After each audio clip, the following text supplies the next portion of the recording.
திரு முஸ்தபா அவர்கள்ட்ட அண்ணாமலையே வந்து தேர்தல் முடிவுக்கு அப்புறம் எங்க இருப்பாருன்னு தெரியாது, காணாமல் போவார்னு அதிமுக சொல்லுது, மணிகண்டனும் சொல்றாங்க. ஆனா அண்ணாமலை சொல்றதை வந்து அவ்வளவு பெரிய விஷயமா பார்க்கணுமா, அதிமுக தினகரன் பின்னாடி வந்து பார்க்கணுமா என்ன திரு முஸ்தபா? நீங்க அதிமுகவை பொறுத்த வரைக்கும் கடந்த காலத்து அம்மா அவர்கள் இறந்ததுக்கு அப்புறம் பாஜக சொன்னது எல்லாம் என்ன நடந்ததுன்றதே நம்ம பார்த்தோம். என்ன கேட்டீங்கன்னா, இன்னைக்கு பாஜகவை விமர்சிக்கிற தற்கொலைகள் அன்னைக்கு பாத்தீங்கன்னா மோடி தான் டேடின்னு சொன்ன விஷயங்கள்லாம் நம்ம பார்க்க தான் செஞ்சோம். பாஜக தான் எங்களுக்கு எல்லாமே பண்ணுச்சு, பாஜகவும் அதிமுக ஒரே சித்தாந்தம், நான் பாஜகவோட கூட்டணி வைக்க மாட்டேன்னு ஒரு 20 ஃப்ராட் சொல்லிச்சு. வாய முடியா ஃப்ராட் இல்ல இல்ல ஒரு நிமிஷம் வார்த்தையில ரெண்டு பேரும் கவனமா இருங்க. மணிகண்டன் ஒரு நிமிஷம் சொல்றேன். இல்ல ஒரு நிமிஷம் நோ பர்சன் டாக் ப்ளீஸ். இல்ல இல்ல ஒரு நிமிஷம் ரெண்டு பேரும் நிறைய பேச வேண்டியது. ஒரே நிமிஷம் விவாத நாகரிகமா நடத்திட்டு போவோம், நிறைய பேச வேண்டியது. யார் ஃப்ராட்னு சொல்றேன்? நோ மணிகண்டன் வேண்டாம், ஒன்லி முஸ்தபா மட்டும். அன்னைக்கு வந்து பாத்தீங்கன்னா பாஜகவை புகழ்ந்த அதிமுக என்ன கேட்குறேன் சார், அதிமுக கூட இருக்கிற பாஜக கூட்டணியில் இருக்கும் போது அதிமுக தொடர் தோல்வியை சந்திச்சிருக்கு. மக்கள் எடப்பாடி பழனிசாமியை ஏத்துக்கல, எடப்பாடி பழனிசாமி ஒரு தலைவராகவே ஏத்துக்கல, தொடர் தோல்வியை சந்திச்சிருக்கிறார். அப்ப என்ன நினைக்கிறாங்கன்னா, உண்மையான அதிமுக இப்ப வருங்காலத்துல, ஏன்னா இப்ப வந்து அவர் பிரச்சாரத்தை போய் பாக்குறார், அதிமுக ஓபிஎஸ் அவர்கள் பிரச்சாரம் பண்றார், மரியாதைக்குரிய டிடிவி தினகரன் அவர்கள் பிரச்சாரம் பண்றார். அப்ப பிரச்சார யூகம் பார்க்கும்போது அதிமுக கண்டிப்பாக ஒருங்கிணைந்த அதிமுக வரணும்ன்றதை தொண்டர்கள் விரும்புறாங்க. அதான் அவர் சொல்றாரு. கேட்டீங்கன்னா 6 பேர் தான் அதுல வந்து இப்ப ஒரு பிரச்சனை உண்டாக்கிட்டு இருக்கிறாங்க. ஏங்க நான் கேக்குறேங்க, அனைத்து இந்திய அண்ணா திராவிட முன்னேற்ற கழகம் பிளவுபட்டதுக்கு அப்புறம் கிரவுண்ட் லெவல்ல மக்களை சந்தித்து மரியாதைக்குரிய தினகரன் அவர்கள் அன்னைக்கு சுயேட்சை சின்னத்துல சட்டமன்ற உறுப்பினர், இன்னைக்கு தைரியமா எடப்பாடி பழனிசாமி நான் தான் வந்து அதிமுக பொதுச் செயலாளர் சொல்றவர். இன்னைக்கு பாருங்க, ஓபிஎஸ் அவர்கள் கூட பாத்தீங்கன்னா சுயேட்சை சின்னத்தில் களத்துல இருந்து பலாப்பழ சின்னத்துல வந்து மக்களை சந்திக்க கிரவுண்ட்ல இறங்கிட்டார். அதுதான் சொல்ற, எடப்பாடி பழனிசாமி இதே ரெட்டையிலே வச்சுட்டு அதிமுகவை இன்னைக்கு வந்து 9வது முறை தோல்வியின் பக்கம் இழுத்து செல்ல போகிறார். அதுதான் அதிமுக வந்து முடிவுதானே காட்டும். அதுக்கு முன்னாடியே நீங்க எப்படி ஆர்வம் கூறுறீங்க சார்? நாங்க தான் மக்களை சந்திக்கிறோம் சார். இரட்டை இலையை வந்து மக்கள் எப்படி பாக்குறாங்க இது நான் கேட்கிறேன் சார். இது வந்து பாராளுமன்ற தேர்தல், இன்னைக்கு வந்து பாத்தீங்கன்னா ஸ்டாலின் அவர்கள் இந்தியா கூட்டணி வாக்களின்னு கேட்கிறாரு.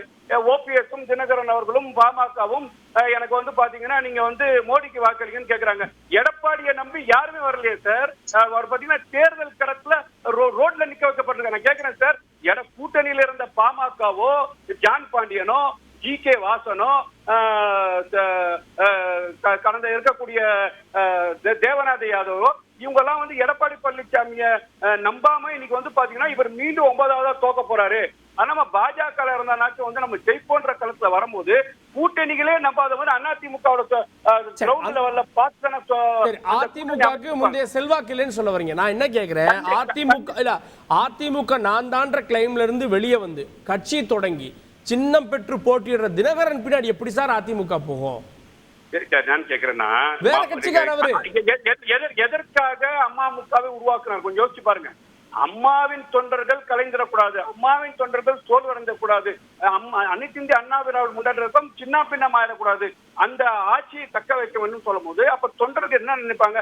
என்னங்க இவர் வந்து பாத்தீங்கன்னா சட்டமன்ற தேர்தல், பாராளுமன்ற தேர்தல், ஊரக உள்ளாட்சி தேர்தல், நகர்ப்புற உள்ளாட்சி தேர்தல், இடைத்தேர்தல், இவரையே நான் தான் வந்து முதலமைச்சர், நான் தான் ஜமீன், நான் தான் பண்ணையாரன் சொல்லக்கூடிய சட்டமன்ற தேர்தல் எடப்பாடி பழனிசாமி இதுல மொத்தமா தோல்வி அடைஞ்சா இரட்டை இலை வெற்றி இலையாக இருந்தது சார். அந்த வெற்றி சின்னத்தை வந்து தோல்வி சின்னத்தை தள்ளும் போது தொண்டர்கள் என்ன நினைப்பாங்க? இது வந்து பாத்தீங்கன்னா எடப்பாடி பழனிசாமியின் பிடிவாதம், எடப்பாடி பழனிசாமியோட சுயநலம் திமுக வந்து ஆட்சிக்கு வருது. அதனால பாத்தீங்கன்னா இந்த தேர்தல்ல இன்னைக்கு வந்து பாத்தீங்கன்னா ரெட்டையிலை வந்து பாத்தீங்கன்னா வரக்கூடிய தேர்தல்ல ரெட்டையிலை 3வதா போய் கிடக்க போகுது சார். பார்க்க தானே போறோம். நீங்க வந்து எடப்பாடி பழனிசாமி 3வதா போயிட்டாருன்னு சொன்னா, ரெட்டையிலை வைத்து 3வதா போயிட்டாருன்னு சொன்னா, அப்ப எடப்பாடி பழனிசாமி அதிமுக பதவி தானாக காலி செய்து போவா அரசியல் அனாதியா நிக்க வேண்டியதான். யார் தற்கூரி என்பதை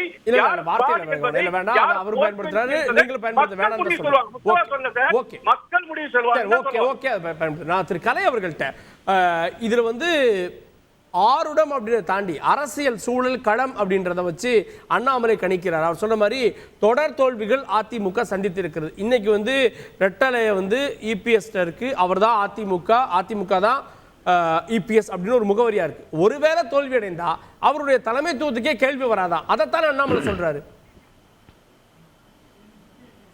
ஏங்க நான் உங்ககிட்ட கேட்குறேன், இந்த 2019 அதுக்கு முன்னாடியே நான் சொன்னேன், பாஜகவோடையும் பாமகவோடையும் மதவாத பாஜகவோடையும் ஜாதியவாத பாமகவோடையும் அதிமுக கூட்டணி வைப்பது அவர்கள் தற்கொலைக்கு சமம். அந்த கூட்டணியை விட்டு விலகி வந்தால் தான் அவங்க ஜெயிக்க முடியும் நான் சொல்லிகிட்டே இருக்கிறேன். 2019 தேர்தலுக்கு முன்னாடின்னு சொல்லிகிட்டே இருக்கிறேன். இன்றைக்கி வரை நேற்று வரைக்கும் சொல்லிகிட்டு இருந்தேன். அவங்க தோல்விக்கு 8 முறை தோல்வி அடைந்தது காரணம் கூட ஓபிஎஸ்ஸையும் பாஜகவையும் பாமகவையும் வச்சுக்கிட்டது தான். அதை விட்டு இப்போ விலகி வந்திருக்கிறாங்க, ஒரு சரியான நிலைப்பாட்டை எடுத்திருக்கிறாங்க. அதிமுக நாளைக்கு யார் கைக்கு போகுன்னு சொல்கிறதுக்கு அண்ணாமலை யாருங்க? அதை தீர்மானிக்கக்கூடியவங்க பொதுக்குழு உறுப்பினர்கள், அவங்க செயற்குழு உறுப்பினர்கள். அண்ணாமலை எப்படிங்க தீர்மானிக்கிறாரு? அது யாரு கைக்கு? இவர் தூக்கி கொடுத்துருவார கையில், தினகரன் கையில் அதிமுக தீர்மானிக்கிறார். ஒருவேளை தோல்வி அடைந்தா அதிருப்தி கிளம்பாதான் பொருள். அப்படி சொல்லல அவர், அந்த தொனியில சொல்ல. நீங்க சொல்ற தொனி வேற, அவர் சொன்ன தொனி என்னன்னா தோத்து போயிடும், இபிஎஸ் காணாம போயிடுவாரு, அதிமுக வந்து ஓபிஎஸ் கையில் இல்லை, ஓபிஎஸ் கையில் போயிருக்குன்னு சொன்னாலும் கொஞ்சமாவது அர்த்தம் இருக்குது. ஏன்னா அவர் கிளைம் வச்சுட்டே இருக்காரு, தினகரன் கையில் கொடுப்பேங்கிறாரு. என்னங்க அதிமுக என்ன கடையில் விற்கிற பொம்மையா? இவர் கையில் இருக்கிற பொம்மையா? அண்ணாமலை யாருங்க உள்கட்சி விவகாரங்களை பற்றி பேசுறது? பாஜக தொடர்ந்து அந்த தவறை செஞ்சுட்டே இருக்கிறாங்க.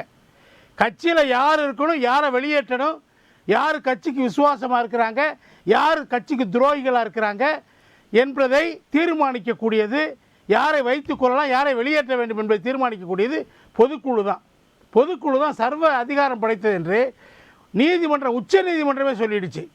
அதிமுக பிளவுபட்டிருந்தா ஜே அணி இருந்தப்ப சின்னத்தை முடக்கினாங்க. சசிகலா மாட்டையும் ஓபிஎஸ்டையும் பிளவுபட்ட போது சின்னத்தை முடக்கினாங்க. ஆனால் இப்போ சின்னத்தை ஏன் முடக்கலை? நீதிமன்றங்கள், தேர்தல் ஆணையம் தயங்கிச்சு. ஆனால் நீதிமன்றங்கள் உறுதியாக சொன்னாங்க, நீங்கள் அதிமுகவுக்கு அங்கீகாரத்தை கொடுத்தாக வேண்டும் என்று. அதுக்கு பின்னாடி ஒரு வாரம் டைம் கேட்டு தான் அங்கீகாரத்தை கொடுத்தாங்க, சின்னம் எல்லாத்தையும் கொடுத்தாங்க. ஏன் முடக்க முடியல? அந்த கட்சி பிளவுபடலை. பிளவுபடனா ஒன்டனா வெளியே போடுங்க. பிளவே படலை இல்லை. எவ்வளோ பேர் போனால் 2500 பொதுக்குழு உறுப்பினர்களில் கிட்டத்தட்ட ஒரு 50-60 பேர் தான் போனாங்க. எம்எல்ஏஸில் ஒரு 3-4 பேர் போனாங்க. மாவட்ட செயலாளர்கள் ஒரு 3-4 பேர் போனாங்க. எல்லாமே கிளை செயலாளர்கள், ஒன்றிய செயலாளர்கள். அவங்களாம் தேர்ந்தெடுக்கப்பட்டது எப்போன்னா ஓபிஎஸ் கன்வீனராக இருக்கும்போது, அப்போ தான் தேர்ந்தெடுக்கப்பட்டாங்க. அவங்க அப்படியே இருக்கிறாங்க. 2.5 வருஷமாக 2 வருஷமாக யாராவது வெளியே போயிருக்காங்களா கட்சியை விட்டு? ஒத்தால சொல்லுங்கள், ஒருத்தரோட போல. அப்படின்னா அந்த கட்சி இன்டாக்டாக இருக்குது. அதனால தான் அந்த கட்சிக்கு சின்னத்தை கொடுக்கப்பட்டது, அங்கீகாரம் கொடுக்கப்பட்டது. அது வந்து இரட்டை தலைமை அதுதான் தீர்மானிச்சிச்சு, ஒற்றை தலைமை அதுதான் தீர்மானிச்சு, பொதுக்குழு தான். நாளைக்கு அது என்ன வேணாலும் தீர்மானிக்கலாம். தோல்வி அடையிறதை பொறுத்து அவங்க என்ன தீர்மானிப்பாங்கங்கிறது வேற விஷயம். அது அண்ணாமலை தீர்மானிக்க முடியாது.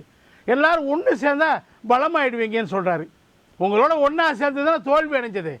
உங்களோட 2021 நான் சொன்னபடி பாஜக பாமகவோட கூட்டணி இல்லாமல் இருந்திருந்தா, தனித்து நின்றிருந்தால் கூட அதிமுக ஆட்சியை பிடிச்சிருக்கு. அந்த பாமகவோட கூட்டணிக்கு மாறி மாறி முயற்சித்தது சார் அதிமுக. இந்த தவறு நான் சொன்னேன், கரெக்டு, அது தவறு நான் சொன்னேன். இப்போ இந்த தேர்தலில் தான் நீங்கள் பண்ணுறது தவறு. ஒரு குரூப் அதை பண்ணாங்க, ஒரு குரூப் அதை எதிர்த்தாங்க. நான் சொல்கிறேன் நீங்கள் செஞ்சது தவறுன்னு தான் சொன்னேன். நான் அதை சரின்னு சொல்லலை. நல்ல வேலையாக அவங்க அதுலேருந்து வெளியே வந்துட்டாங்க. பாமக அவங்கள காப்பாற்றிடுச்சு, பாஜக போயிடுச்சு. அதனால் நிச்சயமாக இந்த நேரத்தில் எதனால் அண்ணாமலை திடீர்னு என்ன இருங்க முடிச்சிடறேன். நாங்கள் என்ன டாக்டிக்ஸ் ஃபாலோ பண்ணாங்க திமுகவும் பாஜகவும்? மறைமுகமாக ஒரு அண்டர்ஸ்டாண்டிங் என்னென்னா, நாம் 2 பேருக்கு இடையில தான் போட்டி. முந்தானத்தோட முதல்வர் பேசியிருக்கார், சித்தாந்த ரீதியாக எங்களுக்கும் பாஜகவுக்கும் தான் போட்டி, 2 பேரும் எங்களுக்குள்ள போட்டி, அதிமுக களத்தில் இல்லை என்ற ஒரு மாய பிம்பத்தை உருவாக்க முயற்சி பண்ணாங்க.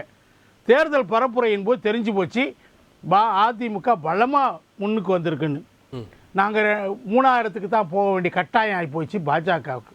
அதனால் இன்றைக்கி அந்த எரிச்சலில் அதிமுகவை தாக்குனா தான் நம்ம மேலே வர முடியும், திமுக மட்டும் தாக்குனா போதாதுன்னு சொல்லி தங்களுடைய தாக்குதலை அதிமுக பக்கம் திருப்பி இருக்கிறாங்க. அது காரணம் அதுதான். அதுக்கு பதிலடி அவங்க கொடுக்குறாங்க. கதவை திறந்து வச்சிருக்கோம் ஏங்க நீ கதவை திறந்து வச்சிருக்கிறோம் அதிமுகவுக்காக அப்படின்னு இவர் ஹோம் மினிஸ்டர் சொன்னாரா இல்லையா? கதவை ஜன்னலையும் திறந்து வச்சிருக்கோம் சொன்னாங்க. எப்போ வருவாங்க காத்துட்டு இருந்தாங்க. ஓபிஎஸ்ஐயும் இதே முடிச்சிடுறேன் ஒரே செகண்ட் ஓபிஎஸ்ஐயும் தினகரனையும் வெயிட்டிங் லிஸ்ட்லேயே வச்சிருந்தாங்க.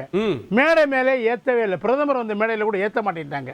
ஏன்னா அதிமுக தங்களோட வரும்னு சொல்லி நப்பாசையில் காத்துட்டு இருந்தாங்க. இவங்களை எல்லா கூட்டணியும் வந்துருச்சுங்க. எல்லா கூட்டணி தலைவர் மேலே ஏற்றிட்டாங்க. இவங்களை வெளியே நிறுத்தியிருந்தாங்க. இப்ப அதிமுக வராது என்பது உறுதியான உடனே கேட்போம். Right, okay. திரு புகழேந்தி, இபிஎஸ்ஐ அங்கீகரித்ததுல பாஜகவுக்கும் பங்கு இருக்கு. தேர்தல் ஆணையம் முழுமையா அங்கீகரித்திருக்கிறது. தேசிய ஜனநாயக கூட்டணியுடைய மீட்டிங்ல பிரதமருக்கு அடுத்த இடத்த இபிஎஸ்க்கு கொடுத்தாங்க. கதவுகள் திறந்திருக்கு அமித்ஷா சொன்னது இபிஎஸ்க்காக. ஸோ அவங்களுடைய ஃபர்ஸ்ட் சாய்ஸ் எப்பவுமே இபிஎஸ் தான் இருந்திருக்கு. அது அங்கதான் தப்பு நடந்தது. அதான் கரெக்டா சொன்னீங்க நீங்க. அங்கதான் மிஸ்டேக் நடந்தது. அதுதான் காலையில தந்தியில நான் பதிவு பண்ணியிருக்கேன். யார் கூட்டு போய் பக்கத்துல உட்கார வச்சது யாரு? பிரதம மந்திரி பக்கத்துல உட்கார வச்சது யாரு? அவர் கலை சொன்ன மாதிரி ஃபர்ஸ்ட் ப்ரிஃபரன்ஸ் அவருக்கு கொடுத்தது தப்பு இல்லையா? கொடுத்ததால தானே ஸ்டாப் பண்ணாரு ஈஸியா. பின்னாடி இருந்து குத்த ஆரம்பிச்சாரு. நான் கேட்கிறேன், ஒரு கட்சி ஒருங்கிணைப்பாளர் இணை ஒருங்கிணைப்பாளரை தேர்ந்தெடுக்குது. 5 வருஷம் திருத்த முடியாத அதை அவங்க அப்படியே 5 வருஷம் வரைக்கும் அந்த ஜூனியர் பதவி தொடரும்னு சொல்லுது. சட்ட விதியை மாற்றுது. இதையெல்லாம் ஒரு கட்சி பைலா மாத்தி கொண்டு வந்த பின்னாடி அதுக்கு பின்னாடி செயற்குழுக்கும் பொதுக்குழுக்கும் அந்த ஒரு பாட்டை மாத்திரம் திருத்தறதுக்கு அதிகாரம் இல்லைன்னு சொல்லி அந்த திருத்தப்பட்ட விதியும் சொல்லுது. அதுக்கு பின்னாடி இந்த ஒருங்கிணைப்பாளரையும் இந்த இணை ஒருங்கிணைப்பாளரையும் வைத்து பூரா கம்ப்ளீட் அந்த அமைப்புகள், அமைப்பு ரீதியான ஒன்றிய செயலாளர், நகர செயலாளர், வட்ட செயலாளர் எல்லாத்தையும் கொண்டு வந்து பொதுக்குழு உறுப்பினர்கள், மாவட்ட கழக அமைப்பு எல்லாத்தையும் போட்டு அறிவிச்சாச்சு. எல்லாத்திலையும் ஓபிஎஸ் சைன் பண்ணாரு. அப்புறம் சட்டமன்ற தேர்தல் A ஃபார்ம் B ஃபார்ம்ல சைன் பண்ணாரு. நாடாளுமன்ற தேர்தல் சைன் பண்ணாரு. அத்தனையும் அவர் தான் ஒருங்கிணைப்பாளர் இருந்து சைன் பண்றாரு. திடீர்னு எங்க இருந்து பொதுக்குழுக்கு அதிகாரம் வந்தது? கரெக்ட். செய்திகளை உடனுக்குடன் தெரிந்து கொள்ள உடனே சப்ஸ்கிரைப் பண்ணுங்க.